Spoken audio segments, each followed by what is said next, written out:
नमस्कार दोस्तों।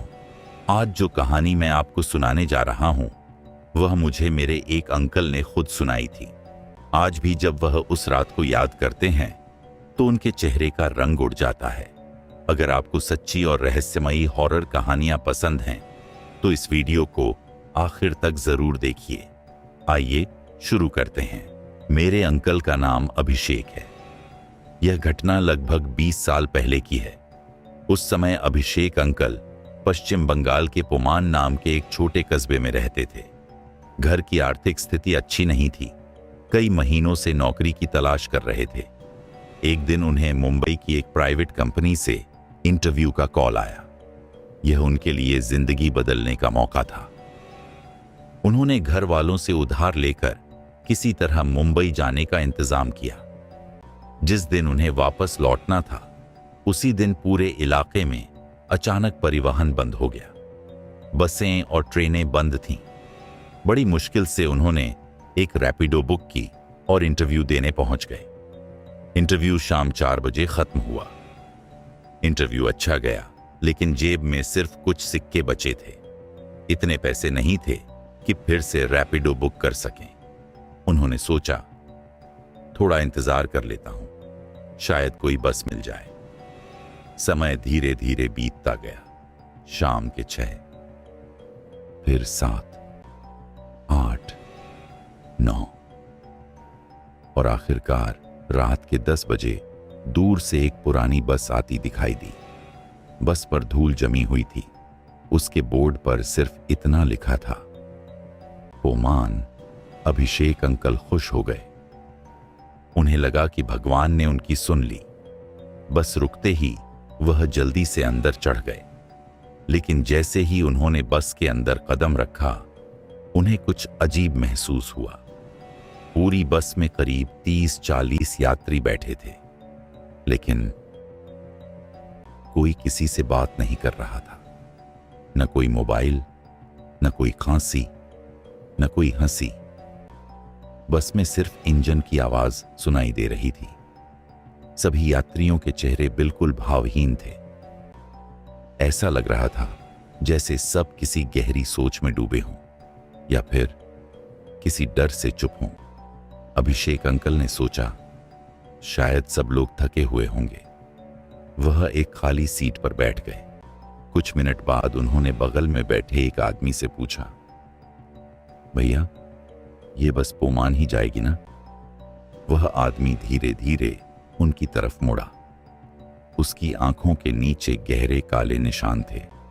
उसने बिना पलक झपकाए कहा, चुप रहिए, इस बस में बात करना मना है। इतना कहकर वह फिर सामने देखने लगा। अभिषेक अंकल के पूरे शरीर में सिहरन दौड़ गई। उन्होंने सोचा, यह कैसा नियम है? उन्होंने पीछे देखा। वहां बैठी एक बूढ़ी औरत लगातार खिड़की के बाहर देख रही थी। एक छोटा बच्चा अपनी मां की गोद में था, लेकिन वह भी रो नहीं रहा था। पूरी बस में ऐसा सन्नाटा था कि अगर कोई सुई भी गिरती तो उसकी आवाज सुनाई दे जाती। करीब 20 मिनट बाद बस एक सुनसान सड़क पर पहुंच गई। बाहर घना जंगल था, चारों तरफ सिर्फ अंधेरा। अचानक बस की सारी लाइटें एक पल के लिए बुझ गईं। पूरा अंदर का हिस्सा काले अंधेरे में डूब गया। 2 सेकंड बाद लाइट वापस आई, लेकिन अब बस में बैठे कई यात्रियों की सीटें बदल चुकी थीं। अभिषेक अंकल ने अपनी आंखें मल लीं। क्या मैंने गलत देखा? उन्होंने खुद से कहा। तभी उन्हें महसूस हुआ, उनके ठीक पीछे कोई बहुत धीरे धीरे सांस ले रहा है। उन्होंने पीछे मुड़कर देखा, लेकिन वहां कोई नहीं था। उनका दिल तेजी से धड़कने लगा। अब उन्हें लगने लगा कि कुछ बहुत गलत है। वह तुरंत ड्राइवर के पास गए। भैया, बस रोक दीजिए, मुझे उतरना है। ड्राइवर ने शीशे में उनकी तरफ देखा।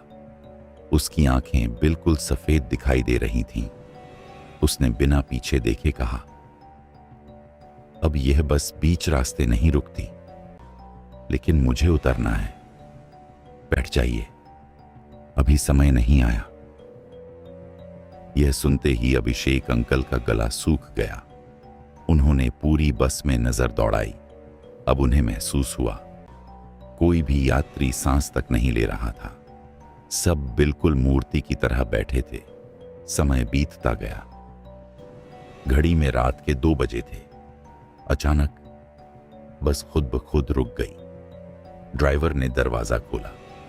एक भी शब्द बोले बिना बस के सारे यात्री एक एक करके उतरने लगे। कोई बात नहीं कर रहा था, कोई पीछे मुड़कर नहीं देख रहा था। सभी एक ही दिशा में घने जंगल की ओर चलने लगे। अभिषेक अंकल खिड़की से बाहर देखने लगे।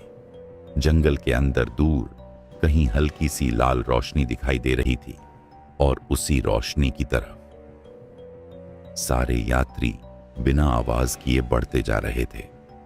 तभी ड्राइवर ने पहली बार ऊंची आवाज में कहा, तुम भी उतर जाओ, सब तुम्हारा इंतजार कर रहे हैं।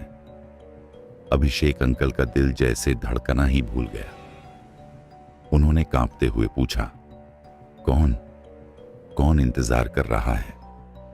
ड्राइवर धीरे धीरे मुस्कुराया और बोला, जो इस बस में एक बार बैठ जाता है वह कभी अकेला वापस नहीं लौटता। इतना सुनते ही अभिषेक अंकल ने देखा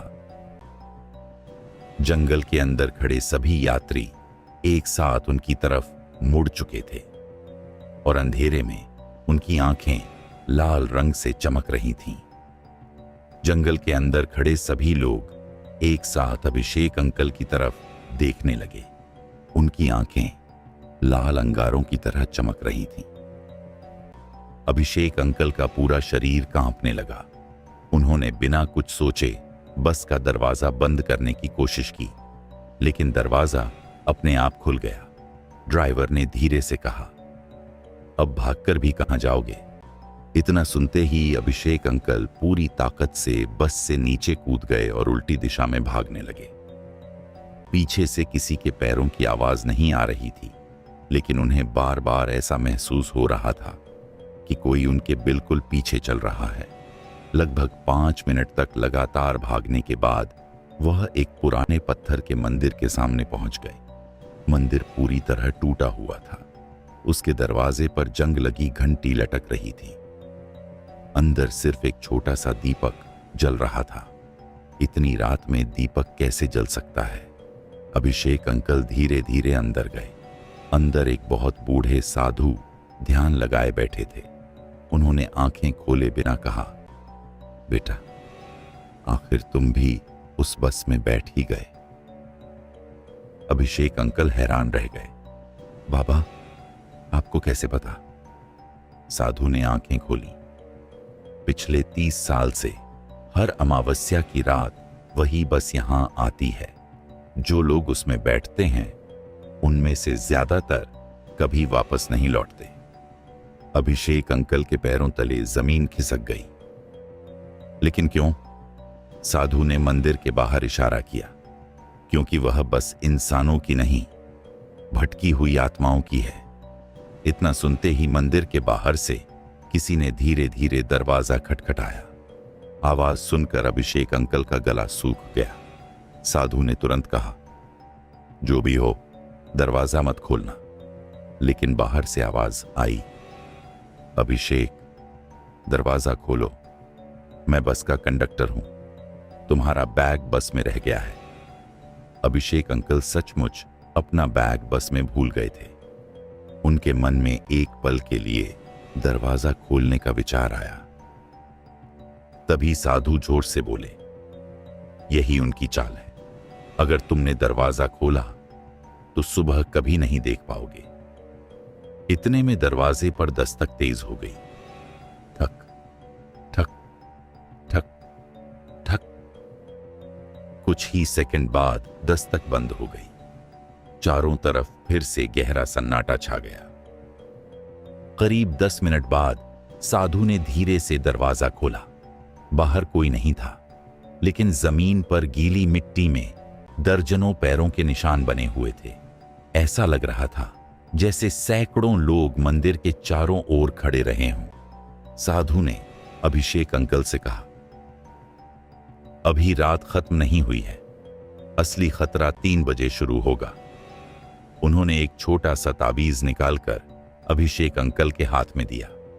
जब तक यह तुम्हारे पास है वे तुम्हें छू नहीं पाएंगे, लेकिन अगर यह खो गया तो मैं भी तुम्हें नहीं बचा पाऊंगा। अभिषेक अंकल ने ताबीज कसकर पकड़ लिया।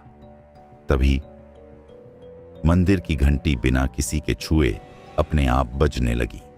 साधु के चेहरे का रंग बदल गया।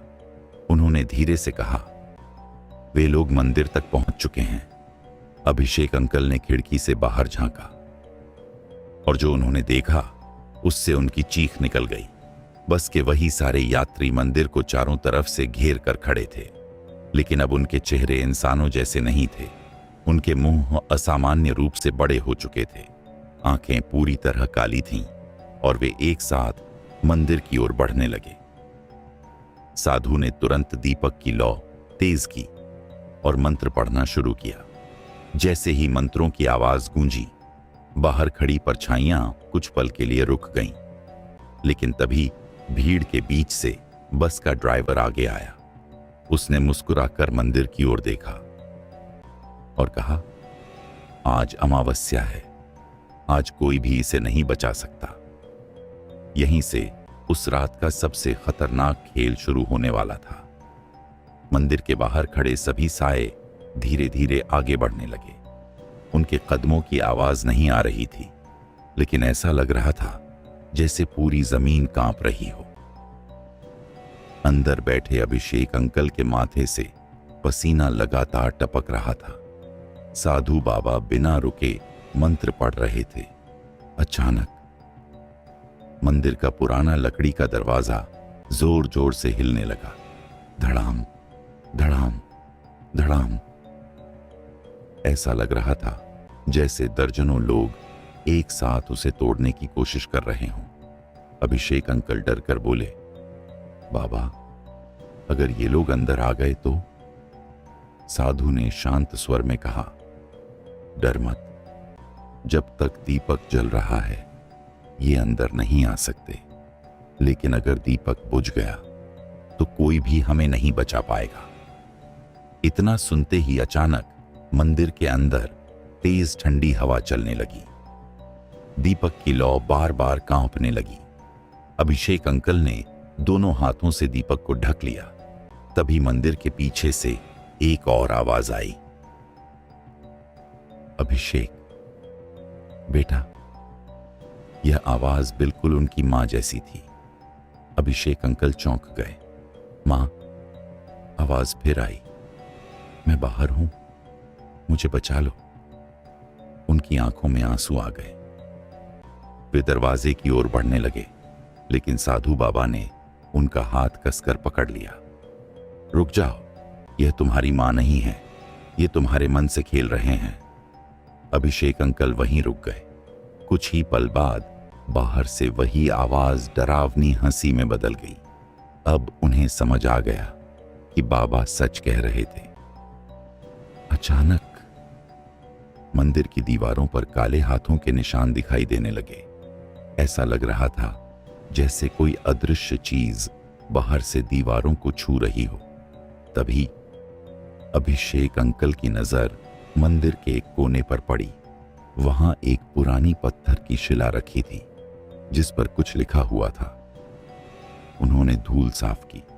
उस पर लिखा था, जिसने लाल बस में बैठकर यह स्थान पाया, वह सूर्योदय से पहले इस जंगल से बाहर निकले, अन्यथा वह हमेशा के लिए इसी रास्ते का मुसाफिर बन जाएगा। अभिषेक अंकल घबरा गए। उन्होंने बाबा से पूछा, क्या इसका मतलब मैं भी? बाबा ने गहरी सांस ली। हाँ बेटा, अगर सूरज निकलने से पहले तुम इस जंगल से बाहर नहीं निकले तो अगली अमावस्या में तुम भी उसी बस के यात्री बन जाओगे। यह सुनकर उनके पैरों तले जमीन खिसक गई। तभी मंदिर के बाहर अचानक सब कुछ शांत हो गया। न कोई दस्तक, न कोई आवाज, बस सन्नाटा। बाबा धीरे से बोले, यही सबसे खतरनाक समय होता है, जब वे चुप हो जाते हैं। समझो कुछ बड़ा होने वाला है। अचानक मंदिर की छत से धूल गिरने लगी। फिर एक जोरदार आवाज आई धड़ाम। मंदिर का पिछला दरवाजा अपने आप खुल गया। अंदर बर्फ जैसी ठंडी हवा भर गई। उस हवा के साथ एक लंबी काली परछाई धीरे धीरे मंदिर में दाखिल होने लगी। उसकी आंखें जलते हुए कोयले जैसी लाल थीं। उसके पीछे वही बस का ड्राइवर खड़ा था। ड्राइवर मुस्कुराकर बोला, समय खत्म हो गया अभिषेक, अब तुम हमारे साथ चलोगे। अभिषेक अंकल ने ताबीज को कसकर पकड़ लिया। जैसे ही वह परछाई उनके पास आई, ताबीज से तेज सुनहरी रोशनी निकली। परछाई दर्द से चीख उठी। पूरे मंदिर में भयानक चीखें गूंजने लगीं। लेकिन उसी समय ताबीज की डोरी अचानक टूट गई। ताबीज उनके हाथ से छूटकर मंदिर के बाहर अंधेरे में जा गिरा। साधु बाबा घबरा कर चिल्लाए, अभिषेक, ताबीज वापस मत उठाना। जो भी बाहर जाएगा वह कभी लौटकर नहीं आएगा। लेकिन अगले ही पल मंदिर के बाहर से किसी बच्चे के रोने की आवाज आने लगी और ताबीज उसी दिशा में पड़ा चमक रहा था। अभिषेक अंकल समझ नहीं पा रहे थे कि वह आवाज सच थी या फिर एक और जाल। मंदिर के बाहर बच्चे के रोने की आवाज लगातार सुनाई दे रही थी। बचाओ, कोई मुझे बचा लो। अभिषेक अंकल का दिल पसीज गया। उन्होंने साधु बाबा से कहा, बाबा, अगर सच में कोई बच्चा मुसीबत में है तो मैं उसे कैसे छोड़ दूं? साधु बाबा ने गंभीर आवाज में कहा, यही उनकी सबसे बड़ी चाल है। इस जंगल में जो आवाज सुनाई देती है वह हमेशा सच नहीं होती। लेकिन रोने की आवाज अब और भी तेज हो गई। अभिषेक अंकल खुद को रोक नहीं पाए। उन्होंने मंदिर के दरवाजे से बाहर झांका। कुछ ही दूरी पर उनका ताबीज चमक रहा था। उसके पास एक लगभग 8 साल का लड़का बैठा था, जिसके कपड़े फटे हुए थे। वह अपना चेहरा दोनों हाथों से ढके रो रहा था। अभिषेक अंकल ने हिम्मत जुटाई और धीरे धीरे उसकी ओर बढ़ने लगे। जैसे ही उन्होंने ताबीज उठाया, लड़के ने अपना चेहरा ऊपर किया और अभिषेक अंकल की सांसें थम गईं। उस लड़के का चेहरा था ही नहीं। जहां आंखें, नाक और मुंह होना चाहिए था, वहां सिर्फ काली धुंध घूम रही थी। अचानक वह लड़का डरावनी आवाज में हंसने लगा।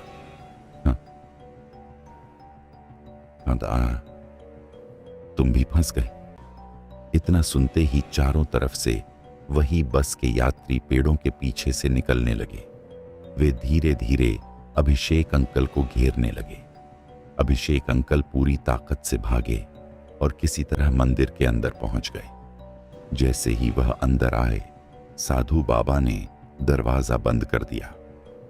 बाहर से भयानक चीखें सुनाई देने लगी। कुछ देर बाद सब शांत हो गया। साधु बाबा ने गहरी सांस लेते हुए कहा, अब मेरे पास तुमसे छिपाने के लिए कुछ नहीं बचा है। उन्होंने मंदिर की दीवार पर बनी एक पुरानी तस्वीर दिखाई। तस्वीर में बिल्कुल वही बस बनी थी और उसके सामने दर्जनों लोग खड़े थे। बाबा बोले, करीब 50 साल पहले यही बस एक खाई में गिर गई थी। उसमें बैठे सभी यात्री मारे गए, लेकिन उनकी आत्माओं को कभी शांति नहीं मिली। तब से हर अमावस्या की रात यह बस दिखाई देती है और किसी एक जिंदा इंसान को अपने साथ ले जाने की कोशिश करती है। अभिषेक अंकल ने कांपती आवाज में पूछा, क्या आज वह इंसान मैं हूं? बाबा ने सिर झुका लिया। हाँ। यह सुनते ही अभिषेक अंकल के पैरों से जैसे जान निकल गई। तभी मंदिर के बाहर अचानक बस का हॉर्न बजा। बाबा का चेहरा पीला पड़ गया। उन्होंने कहा, वे लोग आखिरी बार तुम्हें बुला रहे हैं। अगर सूर्योदय से पहले तुम इस जंगल की सीमा पार नहीं कर पाए तो तुम्हारी आत्मा भी हमेशा के लिए उसी बस में कैद हो जाएगी।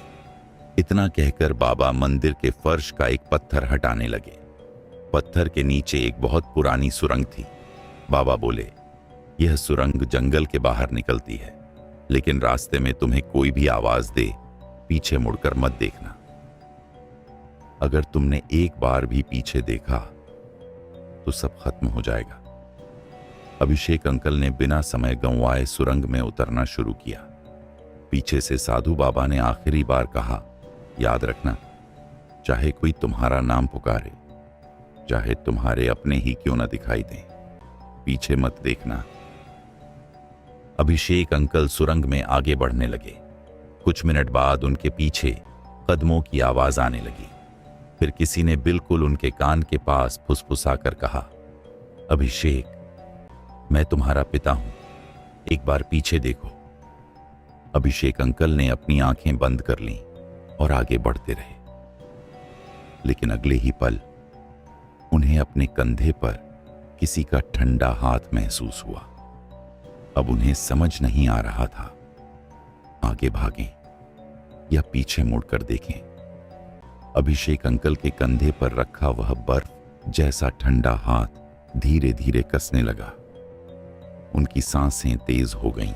उन्हें साफ महसूस हो रहा था कि कोई बिल्कुल उनके पीछे खड़ा है, लेकिन उन्हें साधु बाबा की बात याद थी, कुछ भी हो जाए पीछे मत देखना। उन्होंने अपनी आंखें बंद की और भगवान का नाम लेते हुए तेजी से आगे बढ़ने लगे। अचानक पीछे से उनकी मां की आवाज आई, बेटा, मुझे छोड़कर मत जा। फिर पिता की आवाज, फिर छोटे भाई की, और कुछ ही सेकंड में ऐसा लगने लगा जैसे पूरा परिवार उन्हें पुकार रहा हो। अभिषेक अंकल का दिल टूटने लगा। उनकी आंखों से आंसू निकल आए, लेकिन उन्होंने पीछे मुड़कर नहीं देखा। करीब 10 मिनट तक लगातार चलते रहने के बाद सुरंग अचानक खत्म हो गई। सामने एक लोहे का पुराना दरवाजा था। दरवाजे पर जंग लगी हुई थी। उन्होंने पूरी ताकत लगाकर उसे धक्का दिया। चर्रर। दरवाजा धीरे धीरे खुल गया। बाहर हल्की हल्की सुबह होने लगी थी। आसमान का रंग नीला पड़ रहा था। अभिषेक अंकल को लगा कि अब वह बच गए, लेकिन जैसे ही उन्होंने 2 कदम आगे बढ़ाए, उन्हें एहसास हुआ कि वह फिर उसी सड़क पर खड़े हैं जहां रात 10 बजे उन्होंने उस रहस्यमयी बस में सफर शुरू किया था। सड़क बिल्कुल सुनसान थी। बस कहीं दिखाई नहीं दे रही थी। अचानक पीछे से बस का हॉर्न सुनाई दिया। अभिषेक अंकल डरकर पलटे। दूर वही पुरानी बस खड़ी थी, लेकिन इस बार बस के सभी शीशों में बैठे यात्रियों के चेहरे साफ दिखाई दे रहे थे, और सबसे पीछे वाली सीट पर एक नया यात्री बैठा था। उसने सफेद शर्ट पहन रखी थी। चेहरे पर डर साफ दिखाई दे रहा था, और वह कोई और नहीं, खुद अभिषेक अंकल थे। बस की खिड़की में उनका दूसरा रूप उन्हें देखकर धीरे धीरे मुस्कुरा रहा था। अभिषेक अंकल के पैरों तले जमीन खिसक गई। तभी बस का दरवाजा अपने आप खुला। ड्राइवर नीचे उतरा। वह मुस्कुराया और बोला, तुम बच तो गए, लेकिन तुम्हारी परछाई हमारे साथ रह गई। अब जब भी अमावस्या की रात होगी, तुम्हें यह बस दिखाई देगी, और जिस दिन तुमने इसकी तरफ दोबारा कदम बढ़ा दिए, उस दिन तुम्हारी आत्मा भी हमेशा के लिए इस बस की सवारी बन जाएगी। इतना कहकर ड्राइवर वापस बस में चढ़ गया। बस बिना कोई आवाज किए धीरे धीरे धुंध में गायब हो गई। अभिषेक अंकल किसी तरह मुख्य सड़क तक पहुंचे। सुबह एक ट्रक ड्राइवर ने उन्हें देखा। उनके कपड़े मिट्टी से भरे थे, चेहरा पीला पड़ चुका था और आंखों में डर साफ दिखाई दे रहा था। उस ट्रक ड्राइवर ने उन्हें पास के ढाबे तक पहुंचाया। कुछ देर बाद अभिषेक अंकल ने पूरी रात की घटना बताई। ढाबे के बूढ़े मालिक ने उनकी बात सुनकर गहरी सांस ली और कहा, बेटा, तुम बहुत किस्मत वाले हो। इस इलाके में उस बस की कहानी हम बचपन से सुनते आए हैं। आज तक जो भी उस बस में बैठा, ज्यादातर लोग कभी लौट कर नहीं आए। अभिषेक अंकल कई दिनों तक बुखार में रहे। उन्होंने किसी को इस घटना के बारे में नहीं बताया, लेकिन उन्होंने एक बात जरूर बताई। आज भी हर अमावस्या की रात ठीक 2 बजे उन्हें दूर कहीं उसी बस का हॉर्न सुनाई देता है, और जब भी वह खिड़की से बाहर देखते हैं, धुंध के बीच वही पुरानी बस कुछ पल के लिए दिखाई देती है, जिसकी सबसे पीछे वाली सीट पर आज भी उनका दूसरा रूप चुपचाप बैठा उन्हें देख रहा होता है। उस रात के बाद अभिषेक अंकल ने कभी भी देर रात सुनसान रास्तों पर अकेले सफर नहीं किया। दोस्तों, अगर आपको यह डरावनी कहानी पसंद आई हो तो वीडियो को लाइक करें, चैनल को सब्सक्राइब करें और बेल आइकन जरूर दबाएं। फिर मिलेंगे एक और नई और रहस्यमयी कहानी के साथ। तब तक अपना ख्याल रखें।